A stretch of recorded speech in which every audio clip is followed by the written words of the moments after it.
regimes often collapse very, very suddenly. He has a limited sphere of maneuver, really, for the future. Massive losses for minimal gain will come home to roost at a certain time. Major General Chip Chapman, former senior British advisor to US Central Command. Let's just start with the key question. How long do you think Vladimir Putin has in power? That's a great question of which no one really knows the answer. So what you would do, or we would do, is look at the conditions which might mean that he might fall. But the more interesting question in lots of ways is what would come after Putin were to fall. Now, of course, at the moment, the Russian theory of victory is still that they see themselves on the offensive and therefore there's nothing to worry about. But why do wars stop? They stop for three reasons: either because of decisive military victory, that is just not on the agenda at the moment. Secondly, because of the improbability of victory, and that's the situation we're in at the moment. Indeed, this week we had General Zaluzhny of the former CNC of the Ukrainian Armed Forces tell us, for example, that because of the transparency of the battlefield today, the ability to do operational level manoeuvre is so constrained that we are seeing glacial moves which mean nothing at the operational level, and therefore the deep battle, that which is going in Ukraine against the Russian oil refineries and Russia against the energy infrastructure of Ukraine, is the way that you might come to the third way why wars end, which is because of unacceptable costs, either because of the losses on the battlefield, economic costs, or something like that. So a tight grip is not the same as a stable grip. So therefore, there's three things or three elements which may mean that Putin could go, but to actually put a time frame on that is very difficult. The first one is elite defection, and this is essentially what we've seen with the outburst from Remeslo over the last few days, where he said, for example, that not only is this a corrupt regime, it's an illegitimate regime, it's failing in Ukraine, and it's literally falling apart because of economic deterioration. I think you have to put who he is into consideration, though, because Remeslo was a lawyer, a blogger, a propagandist, a Kremlin loyalist, but nevertheless not one of what we would call the Siloviki, and that is the Siloviki, the FSB, the SVR, the GRU, all the security services along with the military, which actually make up those who would be the kingmakers should Putin fall. And therefore you would then ask yourself that should Putin fall, what would that lead to? Would it lead to a peace settlement in Ukraine, or would it lead to increased war output from Russia? And that is the problem. So, for example, if you go back to Prigozhin in 2023, he wanted the Kremlin to fight the war back better, and that Russia needed to be prepared to live like North Korea for 5 years. And it was because of that he was being starved of resources around the Bakhmut area that he led the so-called coup on Moscow. So you could have this elite defection around him, but the people who are likely to replace him from the Siloviki, those security and intelligence services folk who make up about 80% of the regime around Putin, are not sort of your democratic liberals that you might want for the day after regime. So therefore you would then ask what sort of regime would emerge from Russia. And the two theories are that, or firstly, it would be normal, go back to democracy and a valued member of the international community.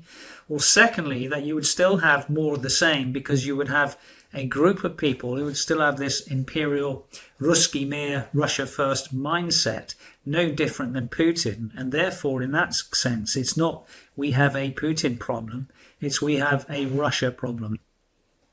Remeslo claims there is a colossal battle for power between the FSB and the Kremlin bureaucrats. Can you just explain that dynamic a bit more? Well, when the regime has been under threat in Russia, there's always been a revolution at some stage, and it's where that revolution comes from. And mainly it has been from the elites of this sort of Siloviki. Now, in terms of who they are in Russia, the top guys, the people that we normally look up are someone like Bortnikov, the FSB director. He's a candidate to replace Putin, or Shoigu, who was the defense minister, now sits into the sort of security cabinet, or Patrushev. Now, what I'm saying with these people is, in a sense, you would have Putin redux, in the same way, for example, that Putin, in my estimation, is just Andropov redux. Remember that Putin was a KGB man in the same way as Andropov was a KGB man, and we might have had a Russia problem earlier if Andropov had lived longer. So really, we're looking at a mafia state at the moment, and the machine will outlast Putin.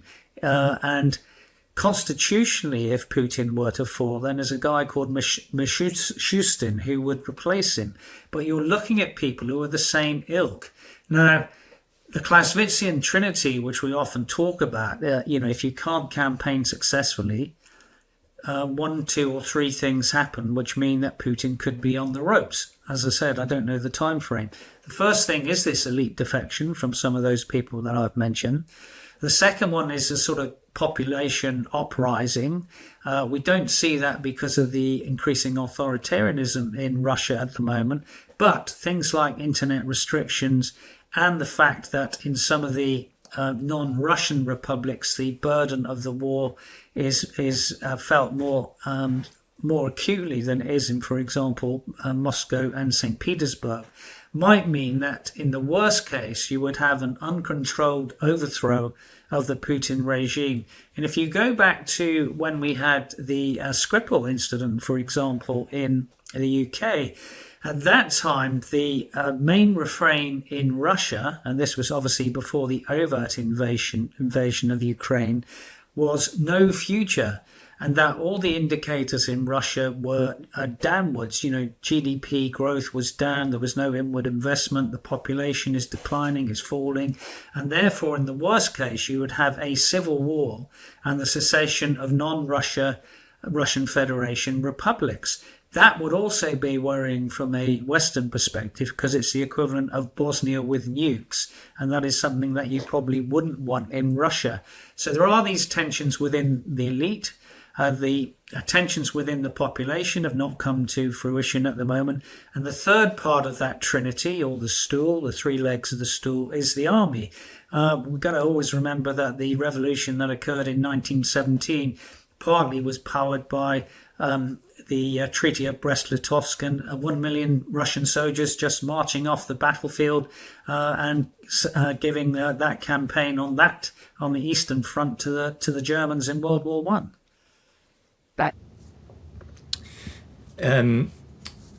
You mentioned a mafia state earlier. When we think of mob bosses, they're normally paranoid people, and reports suggest Putin has banned his inner circle from using smartphones and travelling on public transport.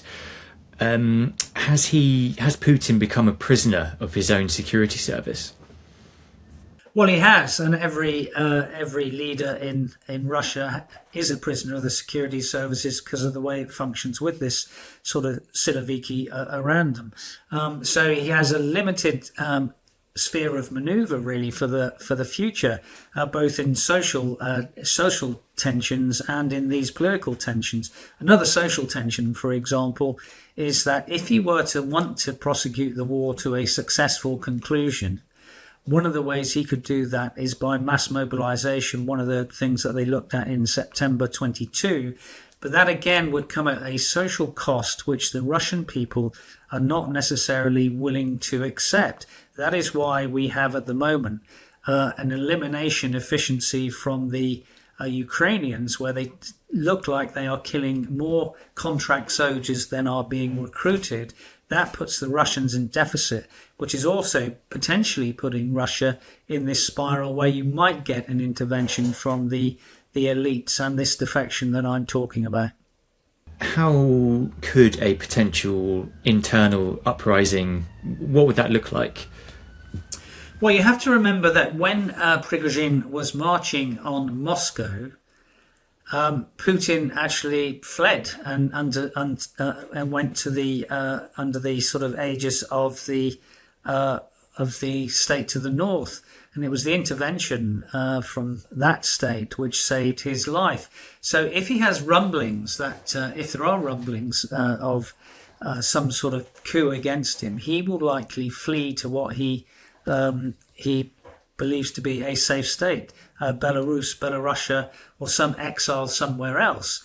One thing, as I said, that is that regimes often collapse very, very suddenly if they're under pressure. Knowing that timing is very difficult to do. But one of the reasons I think you mentioned about potentially smartphones and communication systems not being used by the inner circle elite is you need to actually coordinate things, and coordination needs communications. Cutting off communications makes that difficult. So unless you have some overt assassination, the most lethal means of doing this, it's pretty difficult to do. And there is a sort of body around Putin from not the security services, but his equivalent of the Secret Service in America, which is there to provide that defense against assassination. Although, of course, assassination is a mark of Russian society, and it's one of the reasons, for example, you had another revolution with the Duma in 1861 when Alexander II was assassinated. Just back onto Ilya Remeslo, why was he released by Putin? Is that Putin trying to look a bit more liberal and tolerant?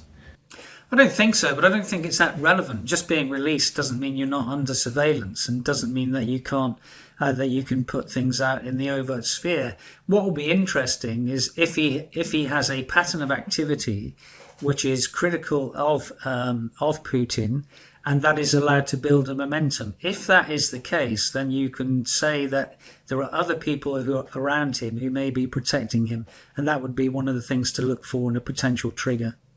Just looking back into Ukraine now, so they appear to be looking at the end game, the next steps, and that's manifesting itself in the way they're pushing for a special tribunal to try Putin, to take Putin to court for the crime of aggression. Is calling this a 21st century Nuremberg a realistic legal goal, or just a PR stunt?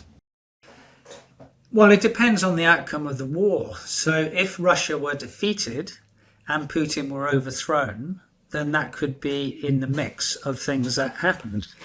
If Russia is not defeated and there's some sort of peace settlement or peace treaty, then it won't happen. Now, of course, at the moment, Putin is indicted by the International Criminal Court and has been since March 2023. Firstly, for the deportation of children from Ukraine, and secondly, for the sort of genocide, as it was called at the time, around Irpin and Bucha. If technically Putin were to travel to any country where a member has signed up to the IJC and is a signatory to that, then of course Putin could be arrested. But he's already travelled to one of those countries where he technically should have been arrested, which was Mongolia, and they didn't arrest him. So it's, from a moral and legalistic viewpoint, it is the right thing to do. From the way that realpolitik works in the modern world, it probably is not going to happen unless Russia is defeated and Putin is overthrown. One of the remarkable things about the war in Ukraine is Putin's or Russia's military strategy of the meat waves, so this 20th century military mindset. Do you think perhaps the Kremlin system is conducive to that? Is it locked in that path, and is that just accelerating Putin's demise? I think it could be accelerating his demise purely because the information he's getting doesn't seem to be very accurate. There seems to be a mismatch between what he's told in terms of the territory gained and the losses taken. Now, the exaggeration seems to be of a scale of, either 1, 2, 300%, rather than what the reality is on the ground. Now, as I said, one of the things which has been mentioned recently is because of the transparent battlefield and the precision strikes, the ability to mass major forces is very circumscribed, and the very small units which the Russians are using at the moment, a sort of reversion to infiltration tactics, is not going to be operationally significant.